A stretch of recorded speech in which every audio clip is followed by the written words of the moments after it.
Do you often sabotage your week on the weekends? In this video, I want to share with you 4 tips so that you don't sabotage all the healthy efforts you made in the 5 days prior to the weekend. As you can see, I've got some company here. This is the piglet, and I don't know if you can see, I got the pirate. Where is he? There he is. Oh, and now I've dropped my selfie stick. Dang. These dogs. Anyway, all right, so I'm going to give you 4 tips on how to not sabotage all the efforts that you make during the week, because trust me, this is the one thing, where you go? Go, Libby.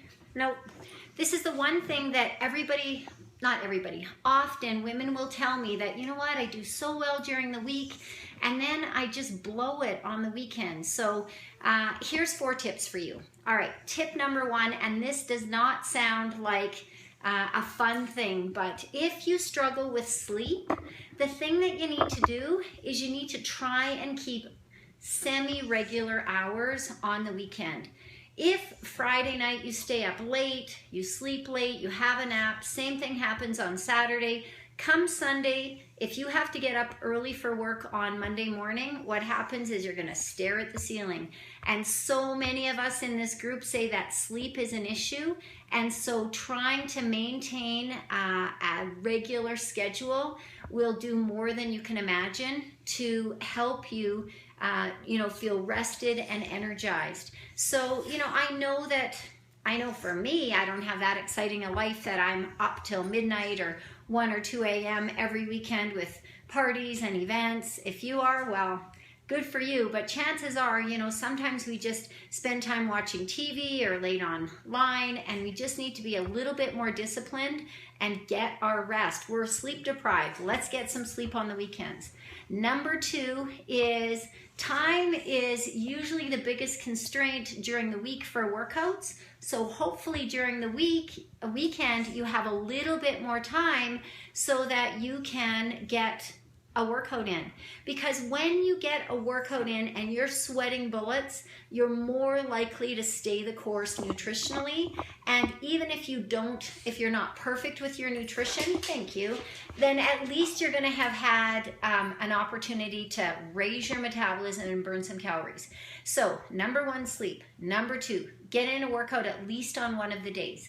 Number 3 is nutrition. And guess what? Fail to plan, plan to fail. This is where most of us will blow it. So you need to have a plan. Now, you might not have the same plan as you have during the week. Like maybe you're going to have brunch and then a snack and then dinner. Maybe you're going to have a treat meal. But if you're not careful, every meal can be a treat meal. So you really need to plan ahead.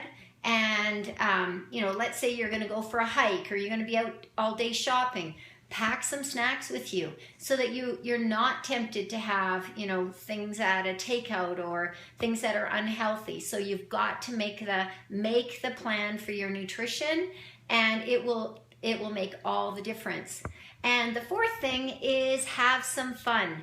Now, it's always great to have a break from the ordinary, so weekends are great for self-care. I know that women, we take care of so many people, so if you can find a little bit of time to, maybe have a pedicure, do your own pedicure, go to a movie, spend some time with friends, anything out of the ordinary, get out in nature really will energize you, and it's like a holiday from your regular life. So try and plan a little bit of fun, and you'll feel much more energized. So, these tips, yeah, they're a little bit common sense, but sometimes common sense flies out the window Friday night and regret enters Monday morning. So that if you don't want to have a Monday morning full of regrets where you've taken 1 step forward in your fitness and fat loss journey and 3 steps back come Monday morning, you never seem to make progress,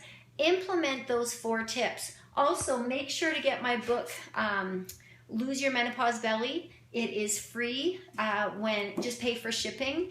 And, you're going to be you'll make progress, because women, the thing is, and I hate to say this, but you know, as we get into our 40s, our 50s, our 60s and beyond, I mean, I'm in my 50s and I know that my margin of error is quite a bit smaller than what it was in my 40s, in my 30s, in my 20s.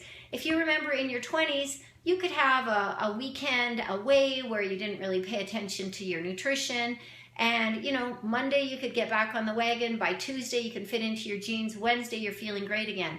Well, I know so many women that, you know, you go just deviate a little bit off the plan, and just that small deviation, if you'd lost a pound or, you know, an inch and those jeans are fitting better, then, you know, you're kind of back to where you started, and it takes you a few more days than what it would have taken in your 20s and 30s to kind of get back on course. So like I said, those are kind of common sense tips, but like I said, common sense sometimes eludes us on Friday night when, you know, all these temptations come. So it's called TOMA, top of mind awareness. When you're thinking about what, you know, when you have your health and fitness goals top of mind, then you're more likely to have success with those fitness goals, with your health.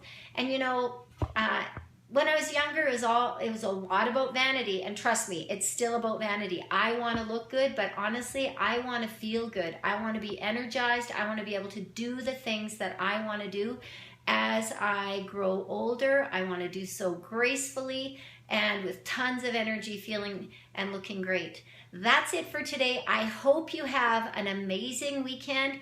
Remember, bedtime, try and keep it regular. Get a workout in on the weekends. Plan your meals, even if they're different than during the week, and make sure you plan for some fun to take care of yourself. And have a great weekend.